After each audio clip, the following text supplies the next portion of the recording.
Assalamualaikum Ustaz. Waalaikumsalam warahmatullahi wabarakatuh. Gimana caranya agar hidup kita tenang? Ya, tenangkan. Gimana caranya agar hidup kita tenang? Tenangkan. Anda kenapa sampai nggak tenang? Nggak tenang itu kan perkaranya bisa karena berbuat maksiat. Ya, orang berbuat maksiat, berbuat salah itu pasti nggak tenang.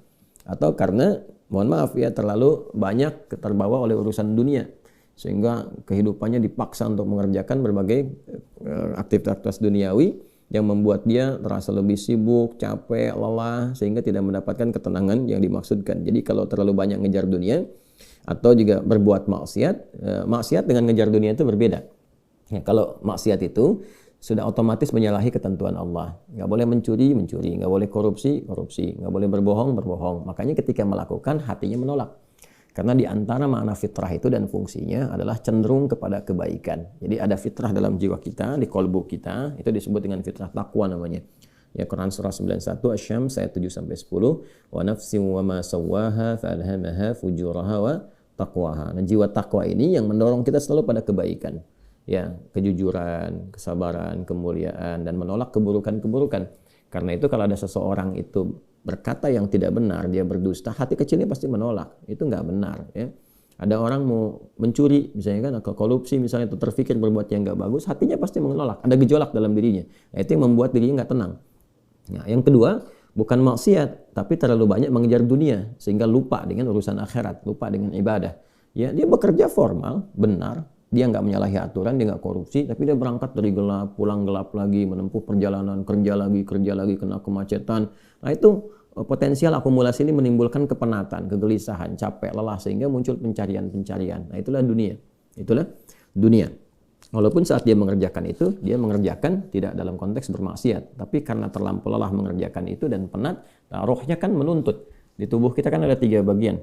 Ya, ada fisik di bagian luar, kemudian ada akal ya di pikiran, yang ketiga itu ada hati, ada jiwa spiritual. Masing-masing harus mendapatkan porsinya. Ya, ini kalau bagian tubuh luarnya aja yang makan, fisiknya yang makan, mengonsumsi, tidur, istirahat. Ya, kemudian akalnya nggak pernah dipakai, nggak pernah belajar, nggak pernah baca, nggak pernah apa. Ini akalnya juga bisa protes, tumpul, nggak nyaman. Ya, sebaliknya juga, kalau dia misalnya ya makan, minum, kerja, aktivitas, olahraga, akalnya dipakai, dia baca dan sebagainya, tapi rohnya nggak pernah diberikan porsinya. Dia nggak pernah ibadah, nggak pernah sholat, nggak pernah baca Quran dan sebagainya. Maka ini yang generator kehidupannya, ini sumber ketenangannya, maka tetap akan gelisah. Karena itu ditemukan betapa orang pintar, ya kan, kerja keras dan sebagainya, tapi ya rohnya nggak terisi, banyak yang bunuh diri. Ya, di Jepang terjadi, itu kan. Atau bahkan setidaknya ada orang-orang kaya yang sudah hebat, pinter-pinter, ya di akhir hidupnya apa yang dia kerjakan?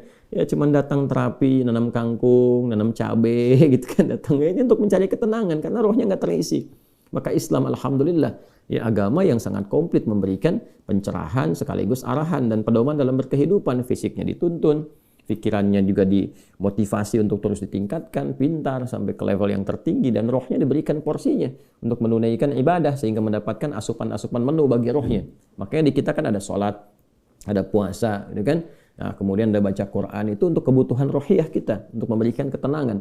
Lalu fisik dipandu, bagaimana cara makan, bagaimana cara beraktivitas, dari mulai bangun tidur sampai tidur lagi kan diatur. Ya, lalu pikiran turun ayat-ayat untuk menjadikan pikiran itu terlatih kuat, kan, bahkan sampai ke level yang tinggi, jenius dan sebagainya. Turun ayat tentang Iqra, banyak baca, turun ayat tentang tadabbur, afala yanzuruna ilal ibili kaifa khuliqat afala yatadabbaruna al-Qur'an, turun ayat tentang riset, inna fi khalqis samawati wal ardi wa ikhtilafil laili wan nahari la ayatil ulil albab, kan, dan seterusnya. Itu supaya semua terstimulus. Nah, jadi kalau ingin tenang, bagaimana cara hidupnya tenang? Seimbangkan 3 bagian tadi. Jadi pikiran kita dilatih supaya kuat, ya supaya tajam dalam berpikir dan mengarahkan bagian tubuh kita untuk bertindak secara benar. Tubuh ini dilatih ya dengan berolahraga, makan yang benar. Ayat-ayatnya banyak sekali. Ya ayyuhan nasu kulu mimma fil ardi halalan thayyibah. Hai orang-orang, hai manusia semuanya, hai orang-orang, hai manusia, silahkan engkau makan sesuai dengan porsi kebutuhan dari yang halal, sumber yang halal, cari yang menyehatkan. Itu di Al-Baqarah 168. Nah, kalau sudah sehat, tubuhnya sehat, dipakai aktivitas, olahraga. Kan banyak hadis-hadis tentang olahraga itu. Alimu auladakum bisibahati warrimaya, kata Nabi, ajarkan anak-anakmu olahraga berenang, atau dengan melentar, atau dengan memanah, atau dengan berkuda. Itu contoh-contoh yang real di era Nabi, yang kiranya bisa menyehatkan. Atau kita riset misalnya olahraga apa yang kira-kira menyehatkan, ya, yang senafas dengan tadi jenisnya. Jenisnya bisa berbeda setiap zamannya. Zaman Nabi nggak ditemukan misalnya olahraga futsal, basket, misalkan bola, apalagi jenis-jenis yang sekarang ada banyak atletik dan sebagainya. Tapi kan kita bisa meriset. Oh, ini renang ini apa saja nih manfaat-manfaatnya? Apa nanti olahraga sejenis yang kira-kira yang sama yang bisa dipraktekkan kekinian, atau olahraga yang berbeda tapi manfaatnya sama, melatih otot ini, menyehatkan yang ini, silahkan walaupun jenisnya nggak sama di era Nabi. Era Nabi misalnya dengan memanah, era sekarang misalnya dengan olahraga menembak gitu kan, sah-sah saja silahkan. Yang penting konsentrasinya sama walaupun dengan alat atau perangkat yang berbeda. Ya, nanti kalau ingin dilatih lagi dengan panahan ya nggak ada masalah. Jangan disimpulkan begini, kalau kalau panahan sunnah, kalau menembak misalnya bid'ah, nah itu sempit dalam berpikirnya. Ya, dan Nabi pun kan visioner. Di zaman Nabi mengatakan, ajarkan anak-anakmu berenang. Berenang di mana? Di padang pasir.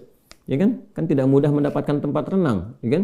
Nah, tapi kita tarik ke sekarang kan itu visi yang panjang. Kalau di riset, di berenang ini adalah olahraga yang menyehatkan otot ini, otot itu, untuk cedera, untuk saraf kejepit, untuk macam-macam misalnya. Nah, itu sesuatu yang bisa kita riset, lalu kita bisa keluarkan jenis-jenis baru yang mengambil dari manfaat itu. Itulah riset. Itulah riset. Nah, terkait dengan ketenangan ini, apa amalan pokoknya? Karena ketenangan bagian dari pikiran yang disupport oleh keadaan jiwa. Intinya di kolbu. Ketenangan itu intinya di kolbu. Jadi kalau kolbunya nggak tenang, hatinya nggak nyaman, hatinya nggak tenang, itu kebawa ke pikiran. Makanya orang-orang yang kena penyakit hati, sekalipun dia sehat tubuhnya, ya jenius otaknya, tapi kena penyakit hati. Dia kena penyakit iri. Ya, iri kan iri hati. Saya belum pernah dengar iri akal, iri pikiran, ya, atau iri mata, ya, iri kaki, iri tangan, nggak ada. Yang ada iri hati. Ya, dengki misalnya, ria, itu penyakit hati semua. Makanya orang dengki, orang hasad itu pasti hidupnya nggak tenang. Ya, orang berilmu, tapi dia kena penyakit hati, iri kepada orang berilmu yang lain, itu nggak tenang hidupnya. Ya kan? Orang kaya, tapi dia pendengki, kaya terhadap dirinya sendiri, ya, dan dia dengki dengan kekayaan orang lain, itu nggak akan tenang. Dia terus pikirin bagaimana melampaui orang itu, bagaimana supaya dia celaka dan sebagainya. Itu yang sangat berbahaya. Maka untuk menenangkan diri itu, amalan-amalannya tidak ada yang lain kecuali meningkatkan ibadah, meningkatkan amal soleh, meningkatkan ketaatan. Semua jenis amal soleh itu di Quran disebut dengan zikir. Dengan apa? Zikir. Salat misalnya namanya zikir di Quran. Disebutkan dengan zikir. Quran surah ke-20 Taha di ayat ke-14. Innani anallahu la ilaha illa ana fa'budni wa aqimis salata lidzikri. Sayalah Allah, kata Allah, tidak ada Tuhan yang layak dipertuhankan dan disembah kecuali saya. Ya, kemudian kata Allah, fa'budni, maka setelah engkau bertuhan kepada saya, kata Allah, sembahlah saya.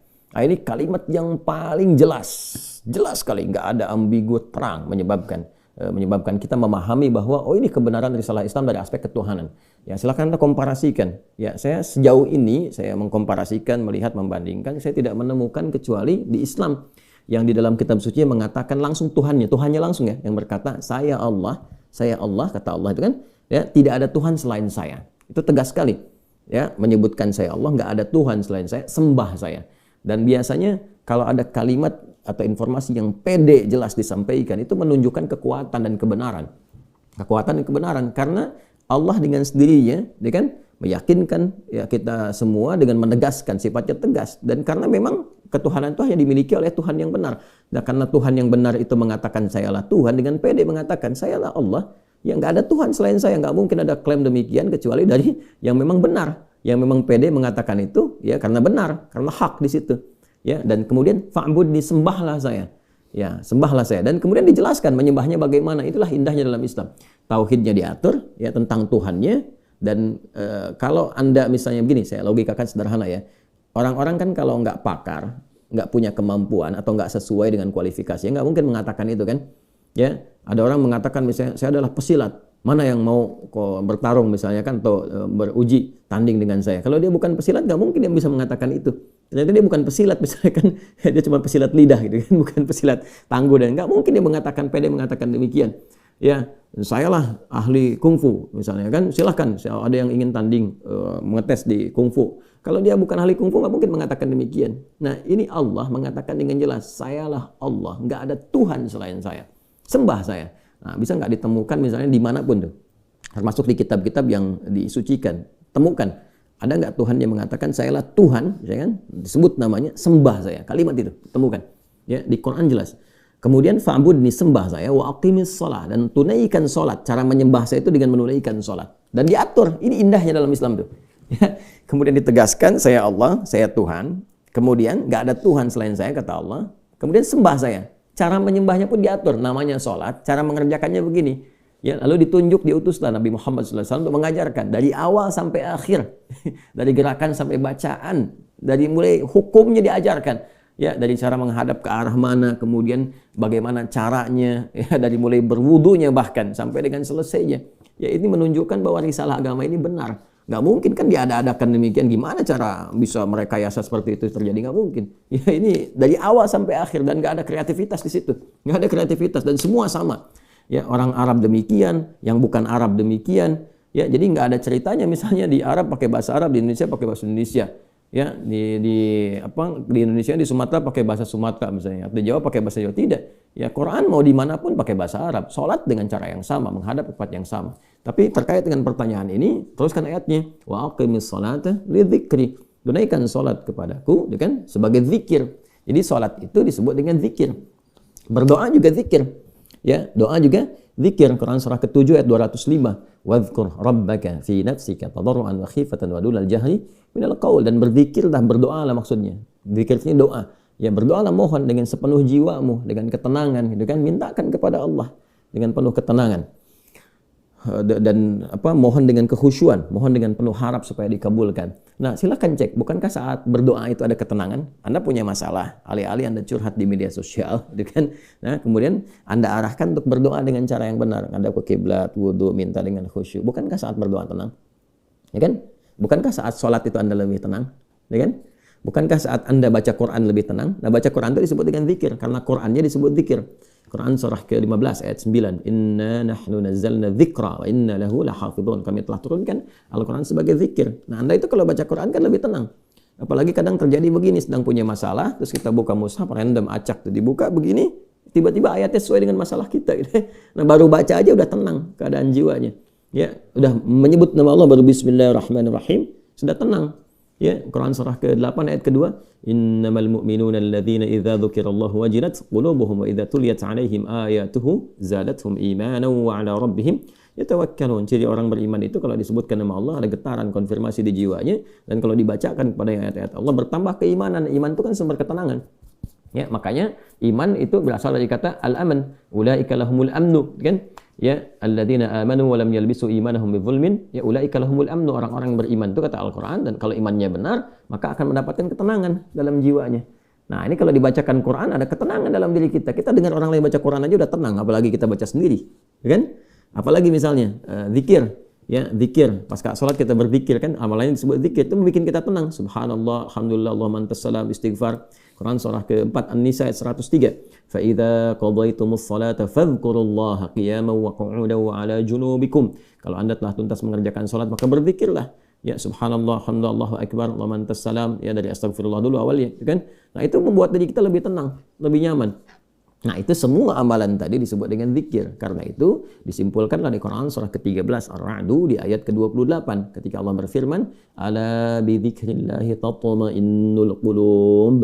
Yakinkan pada dirimu. Ala itu harfu taukid, bukan hanya ikhbar.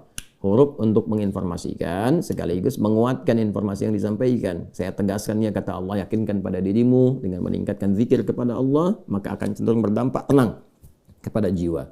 Nah, jadi kalau Anda ingin tenang, saya ingin tenang, kita ingin tenang, gampangnya tingkatkan zikir. Zikir itu bentuknya ibadah, baik dengan ibadah fisik seperti sholat, baca Al-Quran, atau ibadah harta dengan bersedekah misalnya, ya, zakat itu kewajiban, infak itu tambahkan. Kalau ingin tenang, cobalah pagi-pagi cari orang-orang yang berhak mendapatkan itu sesuai dengan kualifikasi yang disampaikan Al-Quran dan hadis, jalan, temui, bersedekah, nggak usah banyak dipamerkan, ya, macam-macam bersedekah, sampaikan dengan tulus. Nanti Anda akan mendengar orang itu berkata, terima kasih Pak, semoga Bapak disehatkan, keluarga juga dilancarkan rezekinya, dijaga oleh Allah kemuliaannya. Oh, itu mahal sekali. Padahal yang dikeluarkan mungkin 5.000, 10.000, tapi bagi orang-orang tertentu itu sangat berharga dan melahirkan doa yang dengan doa itu mengguncang aras dan memberikan ketenangan kepada jiwa. Kan? Wallahu ta'ala a'lam bis-shawab.